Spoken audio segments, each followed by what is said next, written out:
Hello everyone, and now welcome to a game between FoCuS versus Chaemiko. This game taking place here on Northern Isles. On the top right hand side of the map, we have Chaemiko spawning as the blue human, going up against FoCuS, who is spawning as the red orc. Orc versus human in a 1v1 matchup, Northern Isle.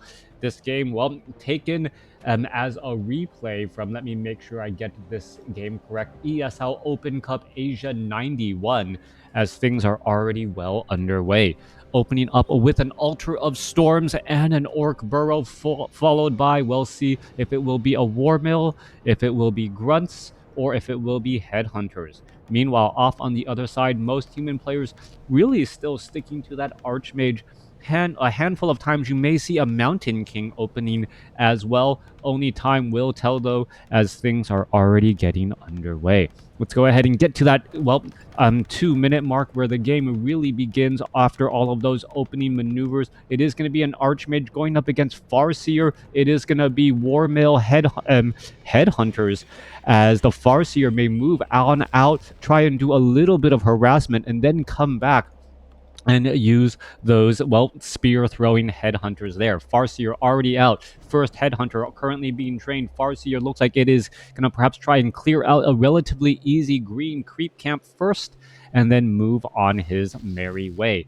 Archmage already looking to go after this 5-4-3 or 5-4-2-2 creep camp, which will give the Archmage level 2 access to that Brilliance aura, and may also be trying to set up an expansion as well. No additional peasants being trained, though, back at home, so we'll see what Chaemiko plans to do with this particular opening. Archmage does pick up an early Pendant of Energy, very, very useful. However, he is already low on mana after those first two water elementals quickly being placed down. Alright, peasants, already dropped off all of their gear, gonna go ahead and return back home with those sacks of gold since they already walked that far out across the map. Farseer does pick up some sentry wards. We're looking at dual water elementals out here as the Archmage wants to get to level 3, but may not be able to get there all that easily. The Pendant of Energy, even though it does increase your overall mana by 100, doesn't really matter if, unless you actually start getting into that upper range and prep for that next battle, as we're going to be looking at that Pendant of Energy perhaps being transferred to the Mountain King a little bit later on. Meanwhile, coming back around, we do see Spirit Wolves trying to dive on in, putting pressure as the tech to tier 2 has begun. Meanwhile, FoCuS off on the bottom left-hand side of the map, getting up that Voodoo Lounge now, and already further along in its tech to tier 2, as the Archmage desperately tries to get to level 3. Alright, level 3 is still not there, dropping in more water elementals, does have a Cloak of Shadows, and will be shadow melding, or standing perfectly still, not actually having shadow meld. I don't know what the actual little actual tooltip is any longer. It is just hide, as we're going to be looking at that Footman perhaps getting taken down here. Trading headhunters for Footman.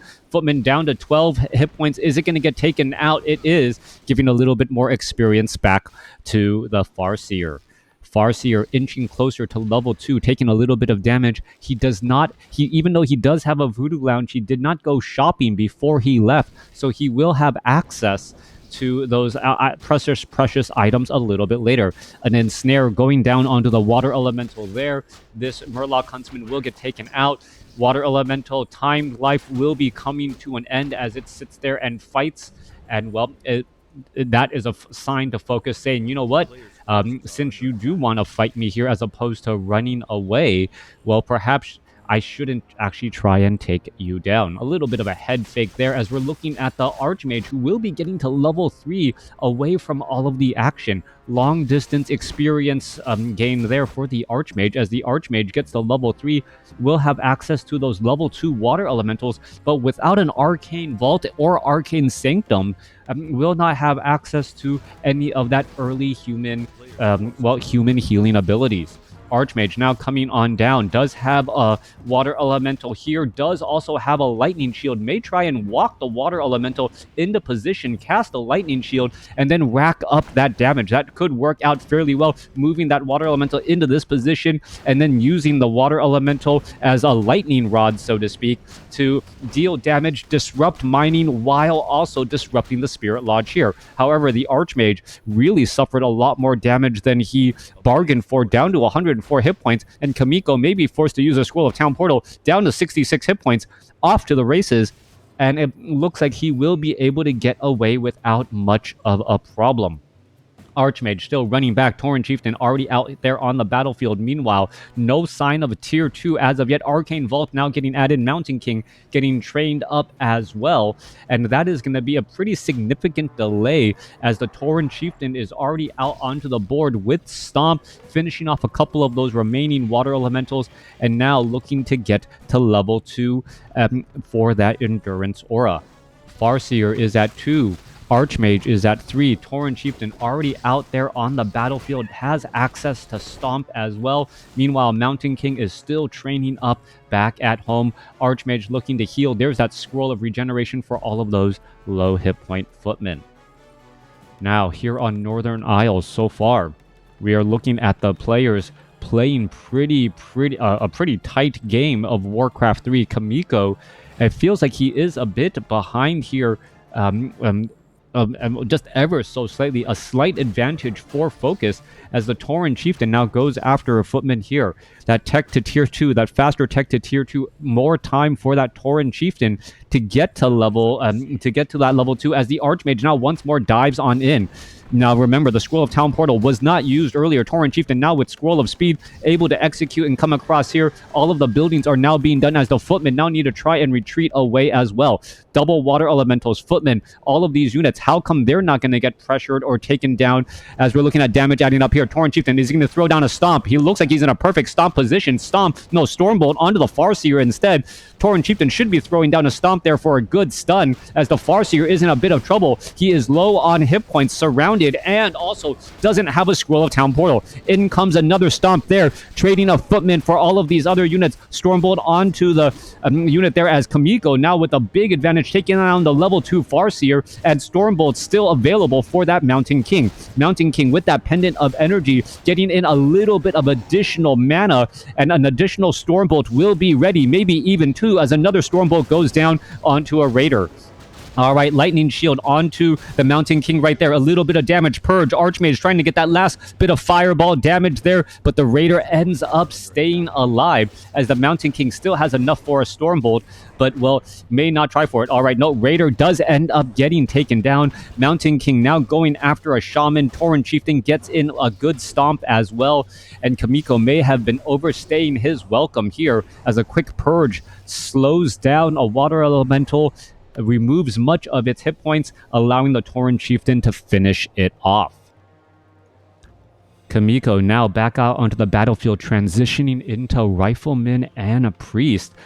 You can see a handful of casters now getting added in. Are we going to be looking at slow? That is the question here, as a footman, well, throws itself on someone else's sword in order to get it taken down. Tauren Chieftain sitting at level 2. Ogre Magi Creep Camp may be able to get him to level 3, or at least get him that much closer. Healing salves galore as the, well, Farseer is now back out here onto the battlefield. Level 3 already on that Tauren Chieftain, just now level 2 on that Mountain King. So level 3, level 2 compared to a level 2, level 3. Things are still pretty even overall, as things didn't look good for FoCuS until didn't look good for FoCuS until he was able to get in a little bit more damage there. Mountain King still sitting at level 2. And now we're looking at a slight engagement here. Mountain King still with plenty of mana. And this is one of those situations where transferring the Pendant of Energy to the Archmage so that the Mountain King can perhaps max out on mana first could be a little bit beneficial. We do see Thunderclap on Chaemiko's Mountain King, but he's not going to have enough mana for a follow-up clap, and that Raider is just going to shake off all of that damage with a Healing Salve to go ahead and recharge. 42 supply compared to 40. Still, we're looking at Peasants now retreating back here. Riflemen upgrades for that range attack. They're also adding in a little bit of Sorceress Slow. Mountain King still not yet at level 3, as the Mountain King needs to do a little bit more experience gaining and get access to level 2 Clap or level 2 Stormbolt. That Pendant of Energy should, well, come in handy once more as the Mountain King finishes off the remainder of this Tuskar, an Ogre Magi, and is just shy as the Archmage, I believe, may have taken a little bit of the experience, getting a bit too close to the action. 655 Creep Camp looking to get finished up here. Mountain King going to be absorbing a bit of damage. There's slow cast on... No slow onto the actual tracker there. Slow actually being cast onto some of the other units, onto the Priest as well by the Sorcerers here, as a little bit of poking damage happening back across. Archmage gets up to 4, level 2 Brilliance Aura, a Potion of Greater Mana, and a Potion of Mana. That is a very strong item for Chaemiko, who could maybe catch his opponent off guard with multiple level 2 Thunderclaps on a 470 mana Mountain King. All right, that is absolutely bonkers scary right now, as that Mountain King is regenerating mana at a much faster rate because of that Brilliance Aura. We're going to see one Orc Burrow in position here. That's just easily going to get taken down. Stormbolt onto the Peon there. Quick death. And then now that Burrow will get shut down. 48 supply compared to 43. Meanwhile, Farseer gets up to level 3. Tauren Chieftain of invisibility ready to be given to that Tauren Chieftain here in just a moment. Now, this is one thing I never quite understood. How come human players don't go for Arcane Sentry against Orc players who often like to use that Blade Master and or Tauren Chieftain with Invisibility Potion? Mountain King gonna stay at level 3 here. Gonna be, and we'll get that much closer to level 4, maybe with these additional skeletal minions. No, Control Magics them instead, as another Arachnid gonna get taken down. All right, Mountain King going after this last Web Spinner. It gets taken down pretty quickly.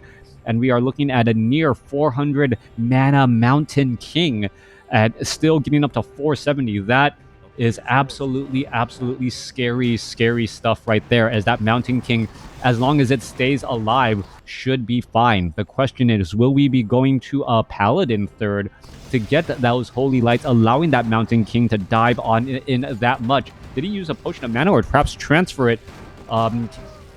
One Potion of Mana might have actually been used there to try and clear things up. Oh, the reason for it was because he wanted to be able to pick up that last item using the 125 Potion of Mana. Now picking it on up. Militia down here, perhaps going to be setting up an expansion, just like FoCuS is on the top left. Battles going strong. Tauren Chieftain very close to level 5. Farseer going to be staying at level 3.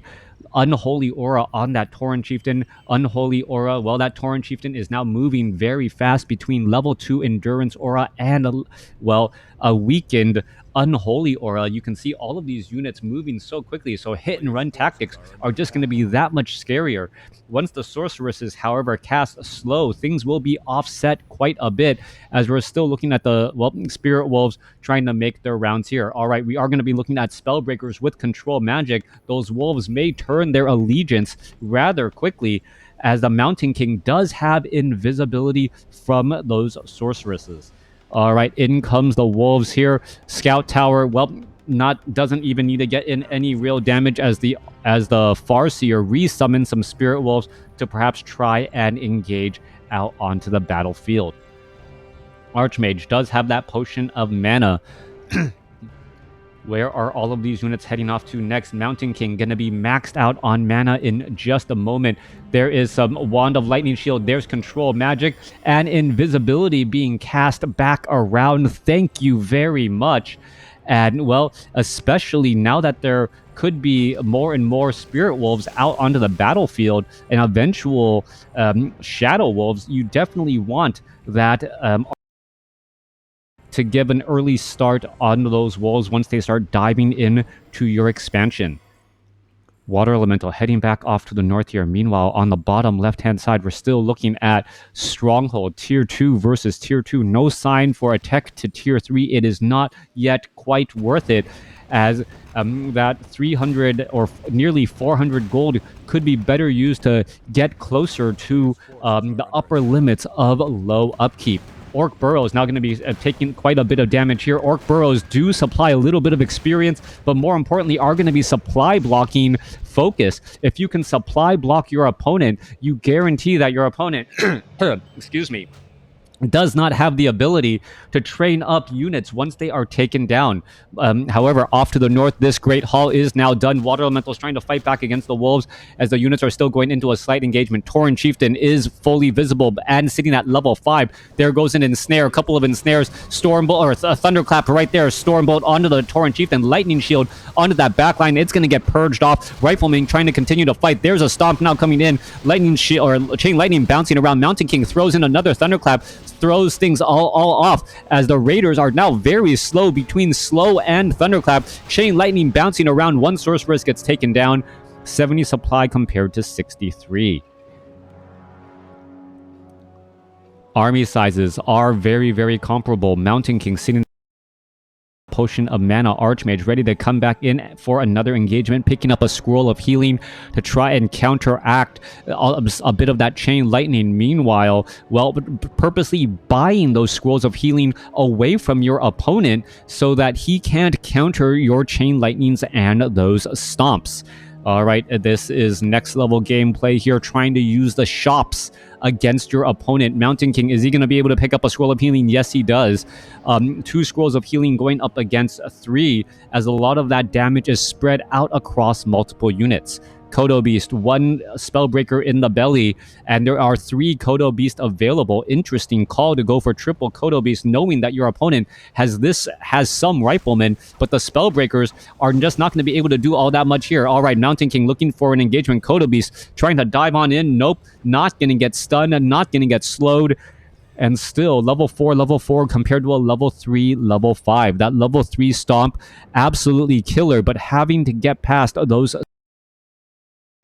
Archmage coming across to the side here. Are we going to be looking at any sort of reveal? Mountain King is there. All right, going to go for an engagement. There's a Thunderclap across multiple units. Tauren Chieftain now trying to dive on in. Stomp hits 1 Priest and 1 Priest only as Chain Lightning bounces around on the backside here. Little bit of damage. Stormbolt onto the Tauren Chieftain and making sure to consider in, well, a little bit of damage there. Potion of Lesser Invulnerability is going to be used in time, down to 33 hit points. Used in time, able to be saved. There's a Thunderclap right there. Little bit of healing as the Mountain King now tries to retreat back. He does have Dust of Appearance on him. Scroll of Healing now being used there as the Priests really do need to heal him back up. There's another Thunderclap coming across, slowing down multiple units. Kodo Beast, well, very low on hit back as that Mountain King trying to do his best. Yes, double Pendant of Energy drop back up to 485 mana.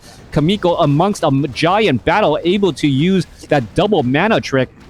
And now back up to full mana once more. Stormbolts could be ready. Archmage going to continue to try and fire back some more damage here. Kodo Beast trying to get something in its belly. Gets a Stormbolt for all of his efforts and going to get shot down once again. Level 5 now on the Mountain King. And that is the game. Chaemiko with a very, very lower FoCuS, using that Potion of Greater Mana and, well, being able to get back up to 470 mana, maximum mana in that fight.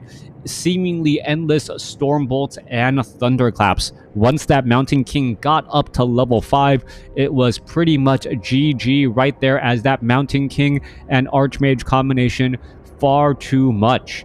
Lucky item break by Chaemiko to take down FoCuS, but really strong execution in that final battle. Being able to micro, set aside the time, be able to be cool, confident, and also using that Cloak of Shadows very effectively, just keeping him hidden in combat.